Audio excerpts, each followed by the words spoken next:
The 2022 New York Giants experienced it all at the wide receiver position.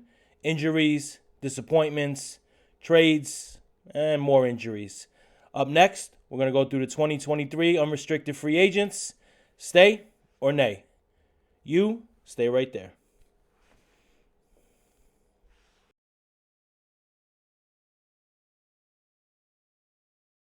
What's up, Giants fans? Thank you for tuning in to another episode of Tommy's Takes. I'm your host, Tommy G. Please do hit that subscribe button, like, comment. You could also check me out on Twitter at TommyG105. To everybody that already has, sincere thank you. Please do follow my Giants country team as well. And let's dive right in. Free agency is right around the corner. Unrestricted free agents are plenty on the New York Giants. Today we're going to go through wide receiver position. Stay or nay? You could drop it in the comments. Tell me what you think. I'll tell you what I think. Wide receiver position was, we'll call it tough last season for the Giants. Started the season with Kenny Golladay, Kadarius Toney, Wan'Dale Robinson, Sterling Shepard as the primary guys. You lost Shepard, Wan'Dale, basically mid-season. You lost Kadarius Toney to the Chiefs in a trade. Kenny Golladay never panned out. So really your four top receivers essentially didn't provide much in the way of production. Wan'Dale Robinson obviously will be back. He was starting to round into shape. His last game where he tore his ACL, he had over 100 yards receiving. And I think he's going to be a nice little weapon to use all over the field. Now we'll go through the rest of them. First, we're going to go Darius Slayton. So this one is, we'll call it interesting. You know, Slayton was unexpectedly thrust into the number one receiver spot in 2022, and he responded with probably his most productive season. 46 catches, 724 yards, 2 touchdowns, culminating in a 4-catch, 88-yard performance in a playoff game versus Minnesota, even though he did have that big drop, but we'll get to that. He was able to provide some explosive plays for a Giants offense that ranked bottom 5 in plus 20-yard passes, plus 40-yard passes. He also was the only speed option on a team where their weighted 40 time for their receiver group was dead last in the NFL. We'll get to that also. Big plays. He had a 32-yard touchdown versus Jacksonville. He had a 54-yard catch and run that everybody remembers versus Houston, where it was like a 4-yard pass and he broke it down the sidelines, improved on his blocking. He would have had more catches if it wasn't for a porous offensive line. He also had the 44-yard catch versus Dallas on Thanksgiving, which was a nice catch. So he provided big plays, and he was one of the few wide receivers until Hodgins came on the scene with the Giants to really provide big plays. When you look at a receiver like Slayton and you try to draw the positives, these are all the positives. These are all the stays, right? He made $965,000 last season. Tremendous value to an offense. Obviously he took the pay cut, not to be cut before the season started, but that's tremendous value for $900,000. So Giants got the most out of Slayton last season, in my opinion. And those explosive plays, the ball Kafka, they work very hard to scheme him open, but speed is speed, and speed kills. And he showed that even when the Giants didn't target Slayton. You've seen several times where he popped open that, either Jones didn't see him, Jones didn't trust it to throw it to him, the O-line didn't block. There were several times Slayton had broke open where he actually didn't get the ball. So he showed his worth route-wise, scheme-wise. You need a guy like that to take the top off the defense. He showed his worth for what he was paid. He blew out his production for what he was paid. And if the Giants are to move on from Slayton, not only does that provide a hole at wide receiver, it's also an immediate hole for speed receiver. There's really no speed receiver currently on this Giants roster for who is guaranteed to come back next season. Wan'Dale is not considered a top speed guy. Hodgins not considered a top speed guy. So, if you go away from Slayton, you're going to have to get some speed. That's going to have to be at the top of the list because, like I mentioned, the slowest route weighted tree, whatever you want to call it, 40 time. So, tough when you don't have that speed in the NFL. Last but not least, Slayton was a high character member of the Giants. Joe Shane comes to him before the season starts and he says, listen, you got to take this pay cut. You're probably going to be cut. He was cut from $2.4 million to $900,000, which is a big cut. And he handled it with class. He was an afterthought the first few games. which is always tough for a receiver, right? You want to start, especially, you've been on the team for a few years, but handled it all with class, never complained, never said anything negative. So I give Slayton a ton of credit for that, honestly. Tremendous character, good leader on this team, and, does all the right things, right? Goes out there, catches passes, takes the top off the defense, had several big plays, good teammate. You want to call him a leader. He's not a captain. You want to call him a leader, whatever. He did it all for the Giants, on the field, off the field. He's one of their own, right? That's another stay. If you want to throw it in there, you always want to take care of your own. But just to wrap it up, so for stay, you have production, had one of his best seasons. Value, was paid ridiculously low. Even though it doesn't translate to this season, that was still a positive that he came in. He said, I'll take the pay cut. I will prove myself to this team, showing high character, showing determination, and scheme. You need a guy like Slayton to take the top off of defense. Those are all the stays for me. Now we'll go to the nays with Slayton. So, like I said, Giants got tremendous value. Getting him for $900,000 was ridiculous. But the problem that happens when you get great value with a great season is the player's going to need to be paid more. And, Slayton didn't light the league on fire by any means, but showed that he could stay healthy, take a top off of defense, make big plays.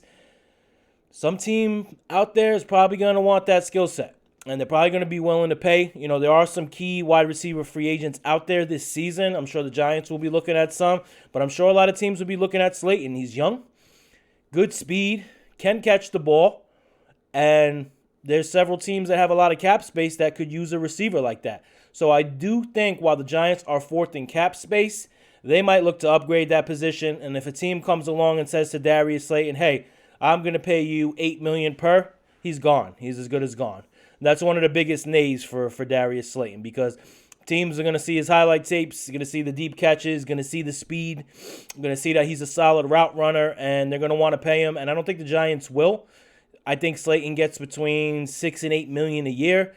Maybe the Giants could swing it for $4 or $5 million and bring him back, but I don't think so. I think he's as good as gone. I think another team's going to be enamored with that speed, come along, sweep him right off his feet. And you know what?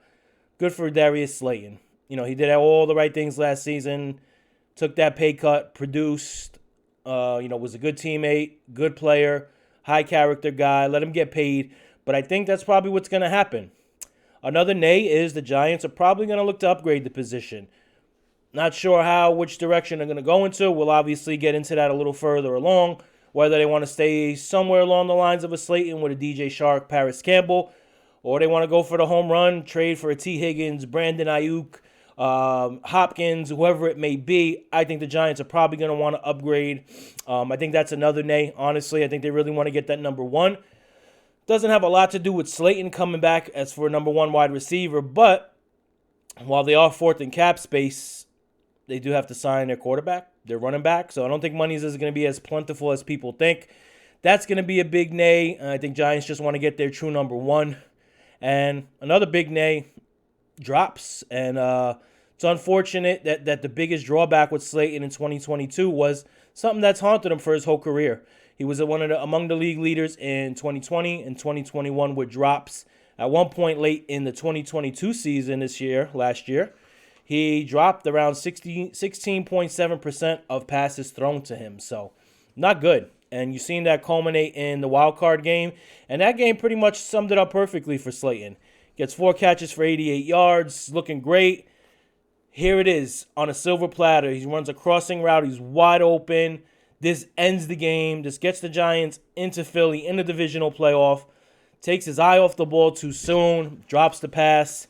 And Giants had to sweat it out a little. They did obviously win, of course, but they did have to sweat it out a little bit. And that's something you're going to have to deal with Slayton. He dealt with drops in Auburn. He dealt with drops his rookie year, and it really hasn't gotten a lot better. So that's something, if you're going to go pay Darius Slayton $7, $8, $6 million a year, whatever, you're going to have to deal with the drops. That just naturally comes with who he is as a player. Good player, solid player, but that's just built in there. To me, that's a big nay, because as you've seen in that Vikings game, all it takes is one critical, crucial drop to turn a game around, a playoff game no less. So, overall, I'm going to say nay to Darius Slayton. Obviously, homegrown. It's always tough to let guys like that go, but I think he served his time here. I think it'll be a good environment change for him and the team. Very similar, akin to Evan Ingram.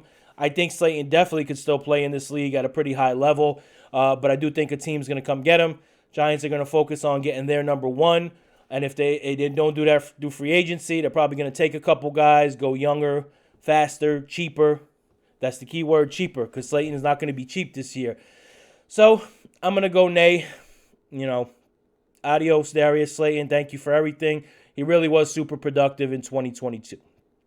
Okay, next up. Now, this is a tough one. This is the tearjerker tug on the heartstrings here. Sterling Shepard. Shepard's always been a great leader. Fireball for this New York Giants team. When healthy, he's proven extremely productive. He was averaging almost 12 yards a catch before he went down last year. Excels against man. Can beat zone coverage. Good route runner. Caught a 65-yard touchdown in Week 1 in a massive upset versus Tennessee that really kick-started this surprise season for the New York Giants. But, I got to be honest. The only real stay here is if you want to keep his high energy on the sidelines and his leadership. Pray you catch lightning in a bottle and he could play 12 games, 10 games. But he's missed 38 games in his career. And this is a list of his injuries so far. ACL, ankle, Achilles, migraines, concussions. There's a couple more. I'm going to stop there. He's had every injury in the book, and he hasn't been played a full season in 5 years. So you're probably not going to get a full season out of Sterling Shepard. So if it's going to be a stay, it's going to have to be vet minimum, and you really cannot rely on him. He's going to have to be like wide receiver 5 or 6 because you can't rely on him to be there, be healthy. It's unfortunate because he's a good receiver. He's a captain. He's a spark plug for this team. I give him tons of credit for after he got injured in that Dallas game, stayed on those sidelines every single week, pumping this team up. A lot of players would have held their head down, would have stayed on the sidelines, could have stayed home. He chose not to. He was there every single week pumping his teammates up. Maybe you bring him back in some kind of advisor or coaching capacity. I would love for Shepard to stay on his team in some capacity. I just think his days as a focal point wide receiver are over due to the injuries. Only so much one player could take, and it's been crushing because Shepard is a really good receiver. Again, another homegrown player, but the injuries have just robbed him of any chance to put a consistent career together. So if he does come back, don't count on much. Bring him on the sidelines, maybe coach up the wide receivers. I'd be shocked if they bring him back in the wide receiver role. But at the end of the day, this guy has been a Giant for a long time, longest tenured New York Giant, has done a lot for the team. So, it's hard for me to put my finger on his pulse. I will go nay, only because I don't see him coming back as a player on this team. I think he'll take the vet minimum, but you want to use a roster spot in a guy that's probably going to be hurt in a few games, right? Maybe you prop him up, you put him in that advisory role, coaching role. He starts the second phase of his career. He'll be excellent at it. That's where I'm at with Sterling Shepard. Nay. All right. Now, this is the third of the 3 Giants unrestricted free agent wide receivers. I know there's a lot of them. You also have Kenny Golladay.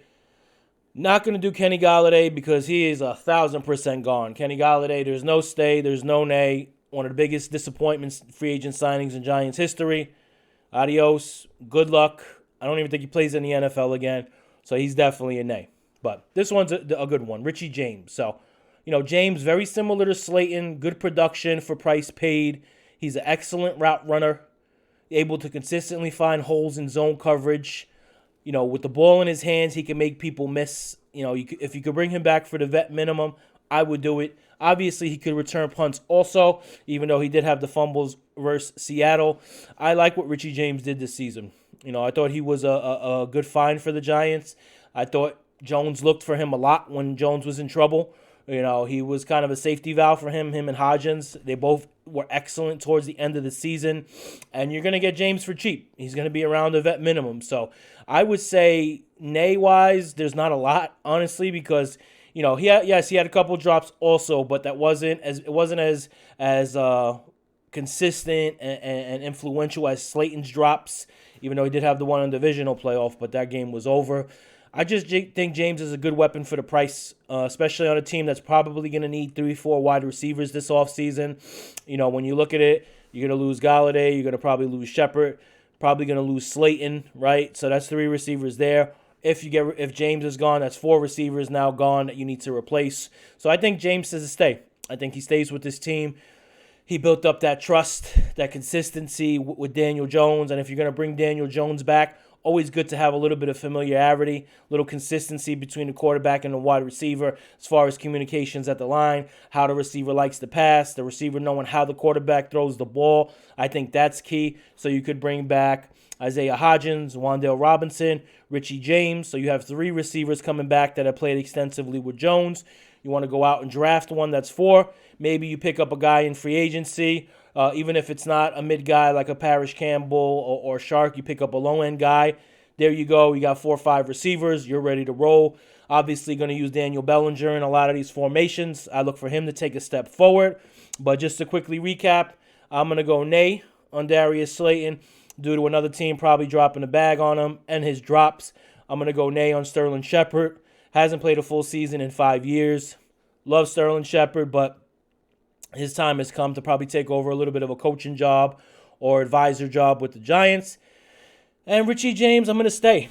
I think you're going to get him back for cheap, and he brings that consistency and that familiarity with Jones, and he's a guy that can get open, and he can make guys miss. So that's where we're at. Stay or nay. Giants, wide receiver, unrestricted free agents. The next show is a big one. We're going to do stay or nay, the big 2. Daniel Jones, Saquon Barkley. We did defense last week. That's it for tonight's show. Hit that subscribe button if you liked what you saw. Drop some comments. You tell me stay or nay, who you want back, who you want to see gone, who you want to see brought to the Giants this offseason. Check me out on Twitter, TommyG105. Giants Country is the team. Till next time, peace.